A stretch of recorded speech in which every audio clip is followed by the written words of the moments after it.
અમે સીઆઈડીમાંથી છીએ. અમને એવું જાણવા મળ્યું છે કે અહીંયા કંઈક તો એવું કરવામાં આવે છે કે રાજકોટમાં આવતા દરેક લોકો સૌથી પહેલા સીડીએચમાં આવે છે.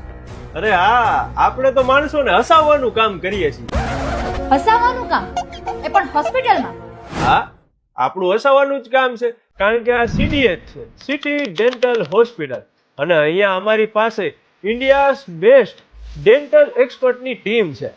અમે પેશન્ટના માત્ર દુઃખ નથી હરતા, તેને દાંતને સંબંધિત બધી તકલીફમાંથી મુક્તિ અપાવી તેની સ્માઇલ પાછી આપીએ છીએ. જો ગયા ને હસીને. આવો હજુ તમને બતાવું. આ ડોક્ટર આનંદ સર જસાણી છે, ડેન્ટલ ઇમ્પ્લાન્ટના એક્સપર્ટ, અને કોઈ પણ પેશન્ટની સારામાં સારી ટ્રીટમેન્ટ કરવી એ જ એમનો ધર્મ છે. અને સાથે અમારી પાસે 20+ ક્વોલિફાઈડ ડેન્ટિસ્ટની ટીમ છે અને એડવાન્સ ટેકનોલોજી છે. વાહ, ડેન્ટલ હોસ્પિટલ હોય તો આ મને ગર્વ છે કે આપણા રાજકોટમાં ઇન્ડિયાની one of the best dental hospital છે. We love to make people smile. CDH Hospital. City Dental Hospital, first floor, Virani Chowk, Vidyanagar Main Road and Commissioner Bungalow Road corner, Rajpur.